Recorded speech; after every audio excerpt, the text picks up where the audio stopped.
Okay, hello. I'm Conor Trapnell. I'm going to talk to you about my findings of play. So to start with, I'm going to hype you all up because I want to make play with confidence. So every one of you at some point when you paint, play is vulnerable, it's experimental, it's not perfect, it's far from perfection, it's trial and error. To be honest with you, it's mostly error. That's why you must own it. Play is your true voice, and it's where you can experiment. Experiment with mark making, experiment with storytelling, in a place of discovery and frustration. I'm not the greatest at drawing or painting, but I'm the greatest at doing it my own way, and every one of you should do it your own way. Being an artist is the most self-analysing job out there because it's expressing your true self, and I believe that can only be achieved through play. So, big inspiration for this one, Philip Guston. This quote kind of drove me forward with my findings of play. So, you have to keep learning how to play in new ways all the time. It's always good for the first time, and then somehow that has to be recaptured constantly. So I think what Guston is saying there is that play is always moving forward. It's always evolving within you. You have evolved from playing with that rattle because you captured it, unless you play the maracas, and started learning and playing with new interests and discoveries. We play and we learn. Play allows us to evolve practically. When I play with acrylic, it broke down my mental barriers. It gave me the ability to detach from what I would consider normal painting, and that allowed me to experiment with new discoveries. So I'm just going to show you ways that I've played, or what I've played through. So for this case, this is the start of a painting I've done, and here I was playing with pen, and you can see the different strokes to try and capture this one figure. But with each of these strokes, a narrative could have spun from that if I saw it within it. So this is kind of where the storytelling aspect comes from mark making. So from there, I ended up playing with tape, and I captured my my form, so that then got painted over, and this is why acrylic was important to begin with, because it allowed me to quickly change and capture different stories as they went on. And then going towards our final result of the acrylic, where I ended up drawing all over it with the pen again and playing with it. So with that in mind, I kind of took that on with oil paint, because acrylic paint wasn't giving me the texture or the feeling that I was really looking for. So what I did here was the start image, then we went on to another image. That wasn't working for me, and so the idea of storytelling, it changed, narrative changed, and I was able to play with different marks and painting over it. An interesting discovery through play with this was using the oil pigment stick, and how that dragged through the wet paint, creating lines which resembled charcoal drawings. So even though I knew it was oil pastel, it kind of looked like it was a charcoal drawing, which it was interesting. I wouldn't have discovered that unless I played with it. And then towards the final end result of this, the paint that was underneath was able to merge and come forward to the surface, bring in new colours and new things that I would not have thought about putting in place there if I was to plan it out. So going over the red with white, muddied up the white, bringing the blue through, bringing the pink through, and creating colours that I would not have been able to find if I was to go there straight away.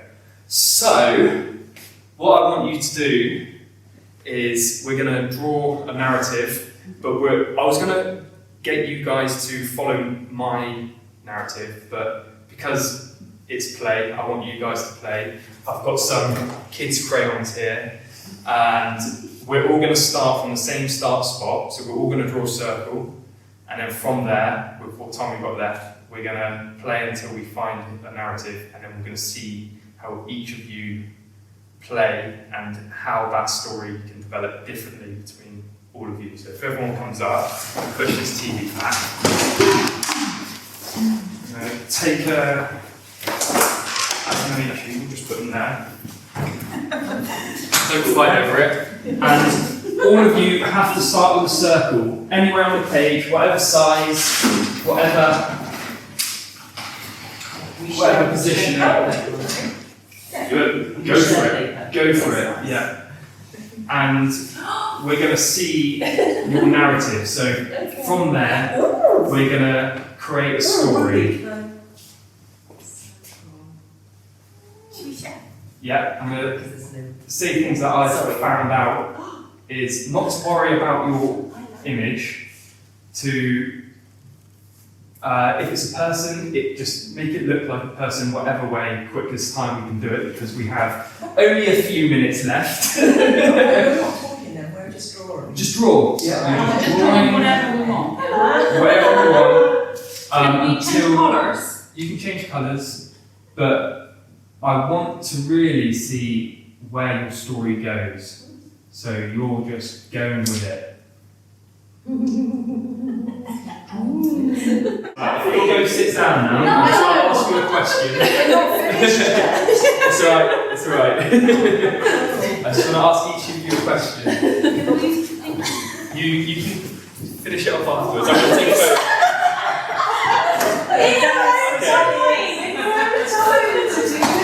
Okay.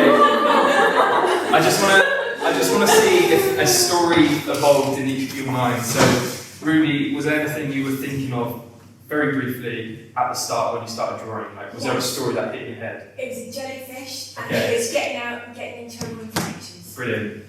Jackie? No. No, not there yet? I was walking. You were walking, okay. Which one was yours? The end one. This end one here. Yeah. Okay, interesting. Diana? As soon as you said circle, the first thing that came into my mind was that whenever my daughter sees circles or anything, she always draws smiley faces. Yeah, I know I would have done that. Yeah. And always, so I just thought, Chloe, smiley face. Gail? Cut circle, following the line of the Yeah. ceremony, mapping. Oh, you started here. Yeah, so Okay. then I went around there. Not finished the circle. Yeah. Eve? So it's like blotch, cup, and spread. And then a little holder, holding. Okay.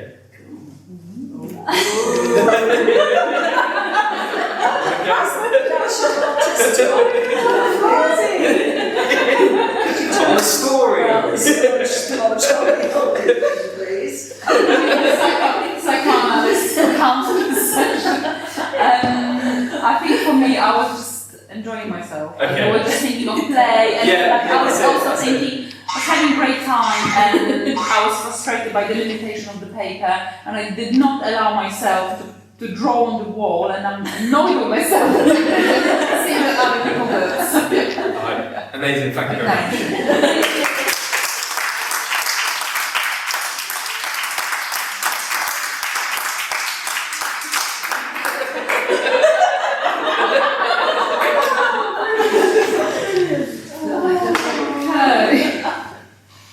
That was so good. Good.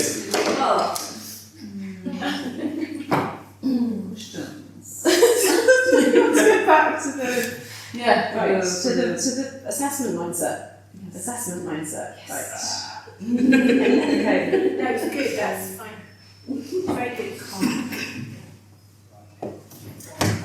I had a question about that you were talking about play in terms of true voice, and then you also talked about play and that quote from Guston in terms of it. I think you said it, that play is always moving. Yeah. So you're always, there's something kind of constantly shifting. Does that for you mean that something about the true voice or the true self is perpetually in motion? Yeah, 100%. I think that would follow our lives forever until we die. Because you experience things, you go through life-changing events, and that will always change your perception on anything and everything. And so I'd say play is always evolving with you, and when you play, it's always different. And once you've learned that certain element of play, it becomes, to me, I'd say it becomes boring, or you've learnt it, so you're like, right, what can I do next to capture that essence of play again? And that's why games and sports games and stuff are so important, because there's competition there. But I'm not going to say when you play with yourself, but No, you just did. All right.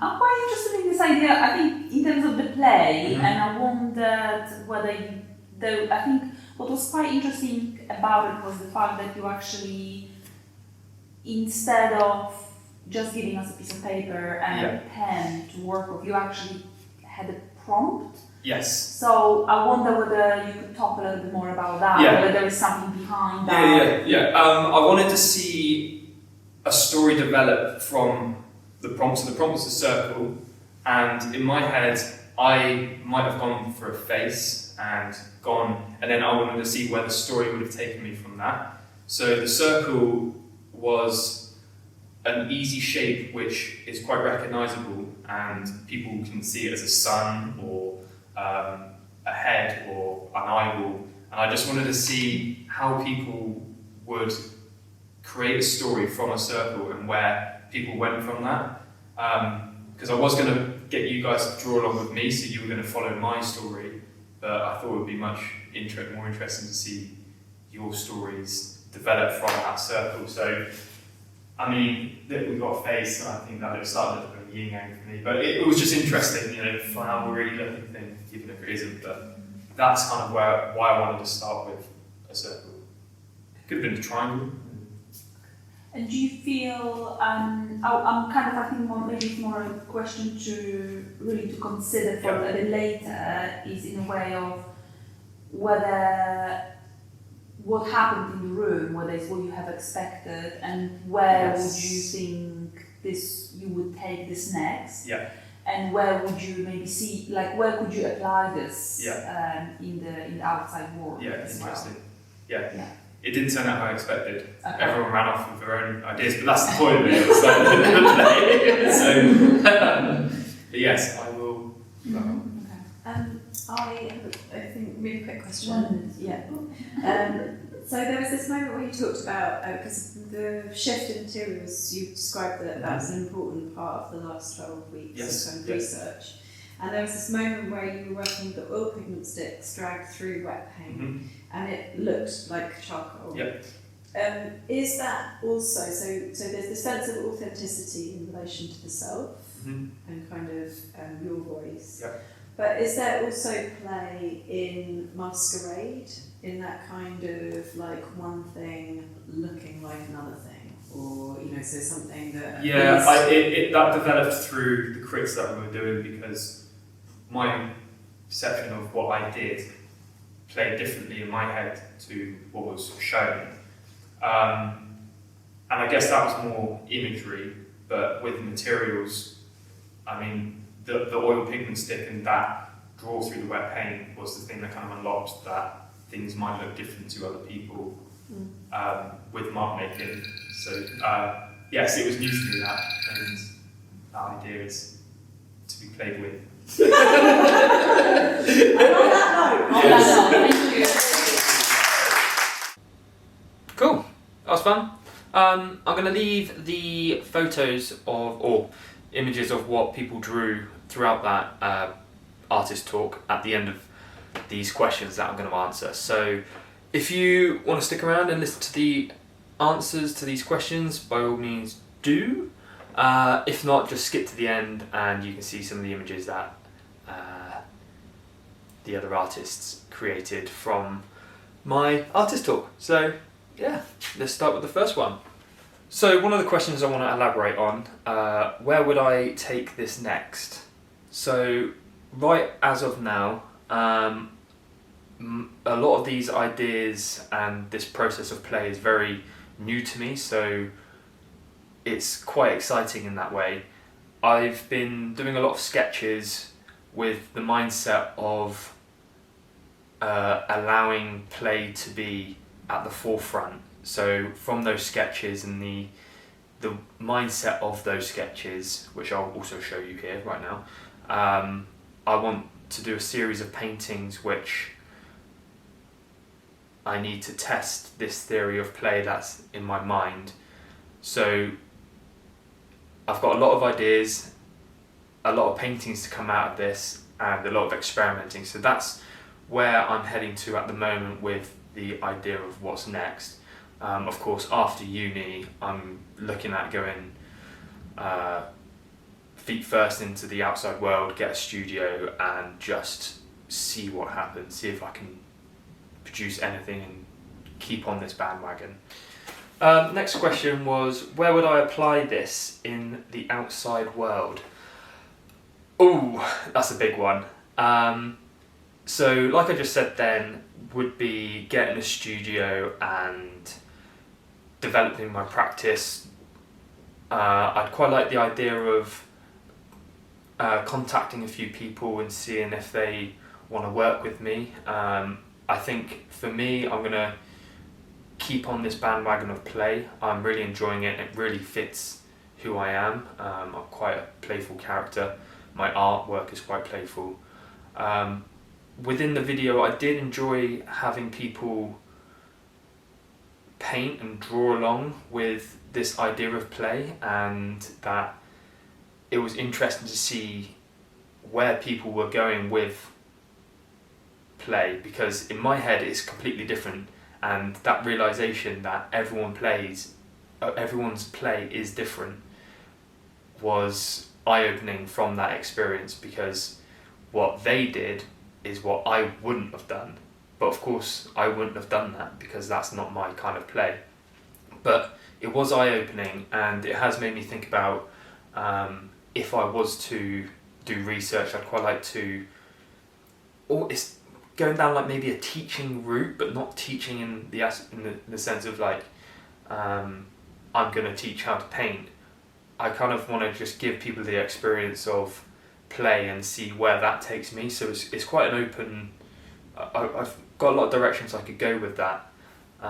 So I think in the outside world, I'm going to try and become a professional artist and really push this idea of play and tell everyone about it, because I think it's great. There's one thing that cringed me out at the end of the video. I said a made up word. I said a lot. I came home and googled it and I was like, what on earth does that word, doesn't mean anything. So but you believed it, so I'll keep it in for now.